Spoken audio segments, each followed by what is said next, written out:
Were you just denied a US visa and you want to know the reasons and what can be done to avoid such a denial next time? Or are you just applying for a visa and you would like to know why there could be a rejection? You are definitely at the right place and this video is for you. Also, do you even know that there are some visas rejection that are permanent and some are temporary? And if you have a visa rejection that is permanent and you keep reapplying, you would definitely keep getting rejected or denied each time you apply if you do not seek the right help. We'll be going over all this information about visa rejection, and that will definitely help your chances of getting your visa the next time you try. So ladies and gentlemen, welcome back to this channel. Sit tight, we will be right back with you. Before you go for your visa interview, it is highly recommended to go through reasons a visa application could be denied. Doing this will help you to check all necessary boxes. It is just like being given the answers to exam questions before the examinations itself. When you can check out all possible reasons, there is a high possibility that your application will be approved. Let's get right into it. And just before we do that, I'll call your attention to the background video. Naturally, what we do basically in this channel, we'll talk about and we'll show you videos of places around the DMV, the District of Columbia, Maryland, and Virginia. And so this video also will show you the background video of places around Washington DC. So please sit tight, enjoy as we talk about possible rejection reasons and what you can do to better the situation next time.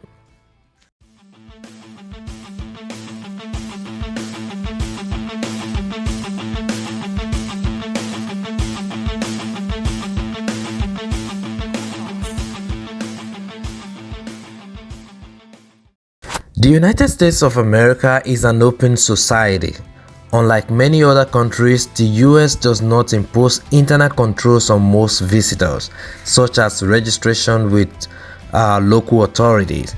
In order to enjoy the privilege of unencumbered travel in the United States, visitors have a responsibility to prove they are going to return back to their country, that they have enough funds to take care of themselves, and also to prove beyond doubt that they are eligible for the visa they are applying for. Of course, the process is very strict and to many it may sound frustrating and hard, especially in cases of visa refusal when the applicant remains disappointed and confused on what next to do. And that's why we're doing this video, so you have an idea of what it is that could cause a refusal or what it was that actually caused your refusal, and that would help you also to guard against that the next time you're applying, to ensure that at least you have put that visa refusal reason behind you. So we'll be going into those reasons one after the other. Just to let you know, this information is sourced from the Immigration and Nationality Act. That's the document guiding immigration and visa approval and rejection for the United States. And this is what we will be using in this video to guide ourselves on what could be the reason why a visa could be denied and what are those things that you have to do in case you get a denial to avoid being denied again for that same reason the next time you visit for your visa interview. And so we'll be going into those reasons one after the other.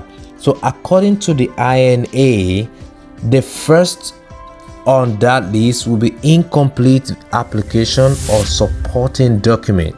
If your visa application is incomplete or you do not have enough supporting documentation as requested, it would lead to a visa denial, and that is under the INA section 221G. And for your information, this is not a permanent rejection. Another reason why your visa could be denied is visa qualifications and immigrant intent. This is found under the INA section 214B. And of course, this one is also not permanent. And this one basically, speaks about somebody applying for a non-immigrant visa with an intent to travel and stay permanently in the United States. If you have this intent in your application or is suspected anyhow, you will be denied. And just to let you know, this is covered under the INA section 214B. This also is not a permanent denial. The third reason that we'll be discussing will be inability to prove financial independence, and this will be taken together with public charge. Public charge is another reason. So this basically and public charge have the same kind of thing in common, so we'll be treating both of them together, and they both are under the INA section 212A. If you do not prove that you have financial capability to take care of yourself during your non-immigrant visit to the United States, you definitely might get a denial. If it is suspected that you probably would form a public charge, by the time you get to the US, you'll be feasting on their economy, feasting on their public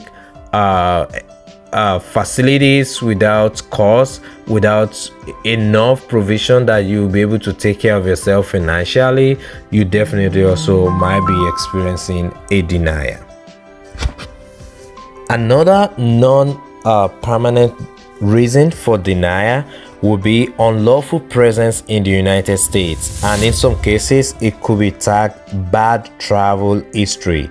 So if you unlawfully overstay your stay in the United States, most of the time when you visit, you'll be granted 6 months to stay temporarily. If you overstay the 6 months for some reason and it's less than 1 year, you might be getting a denial because of that, because you'll be banned for like 3 years. If you overstay for more than 1 year, and that will make you get a ban of 10 years. So if you're applying during this period that you have a visa ban, you would definitely at that time be getting a denial. It is also not permanent, so you just have to have that at the back of your mind. So you should try as much as possible not to overstay when you have a visiting visa, a B1 or B2 visa. You have to go by what you have approved at the port of entry, and if so for some reason you have to ensure that you extend that can be applied for even while in the United States. One thing also that could get you a permanent denial will be fraud and misrepresentation. Fraud and misrepresentation is covered under INA section 221, and that would grant you a permanent denial if you are fraudulent or you have misrepresentation of information on your application. That would definitely not work. So please, you have to be very careful while filling the application. You have to be extremely careful so you do not give an impression that you are fraudulent or you have the intent to misrepresent information. That is a permanent denial.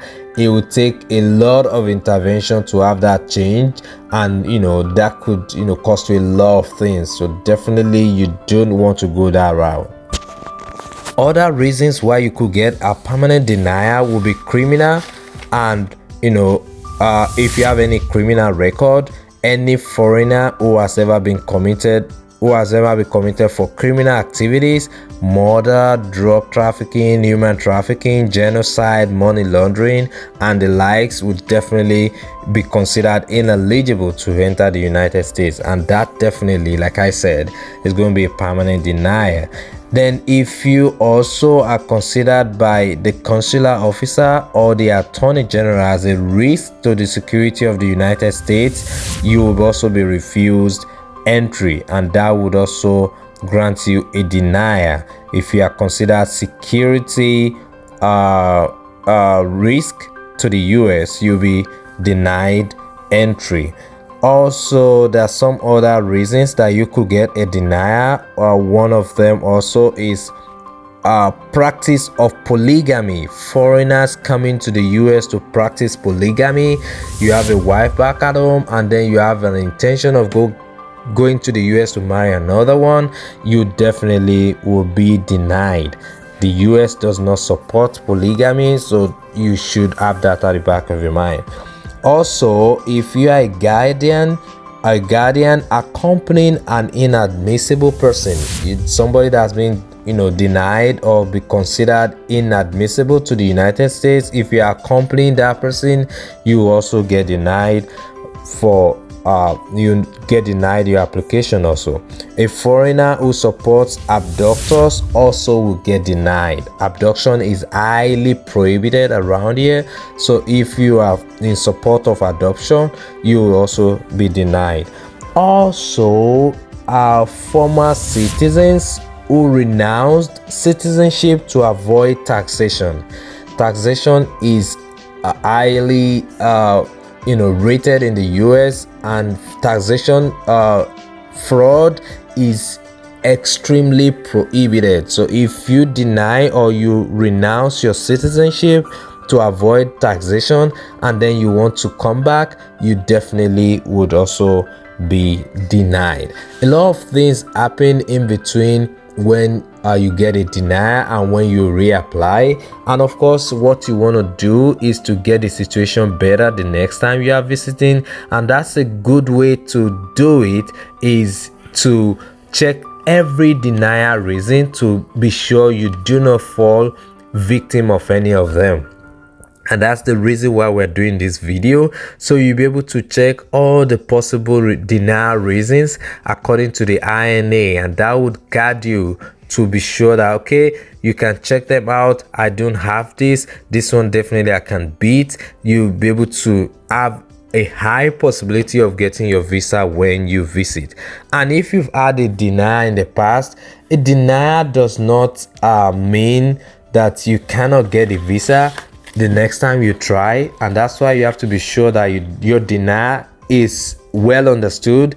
It is not a permanent denial, and then if you are sure that it's not a permanent denial, you need to check what are those things that actually constitute this denial, and you'll be able to work on avoiding them the next time you try. So in our next video, by God's grace, we'll be taking all these denial reasons one by one, and according to the INA document, we'll be able to tell you what actually caused the denial, what are those things that you have to put in place to ensure you do not encounter this denial the next time. And just like I said, it would just be like being given the answers to the questions before you go for the exam. That would help you very well to prepare and avoid being denied. There's a possibility of visiting the embassy for the first time and you get your visa if you prepare appropriately. And if you've got a denial in the past, that does not mean you cannot get that visa approved the next time. So please stay tuned as we'll be bringing the videos for you one after the other. I will be right back with you. Thank you very much, ladies and gentlemen, for watching this video. So in the next videos, because I don't want this one to be too long, I'll be taking those reasons one after the other, and then we'll be talking about what actually could make them happen to get such a rejection. And if you get denied, what are the things to prepare for? How do you get this rectified so that the next time you visit, you do not get the same denial and possibly get your visa approved?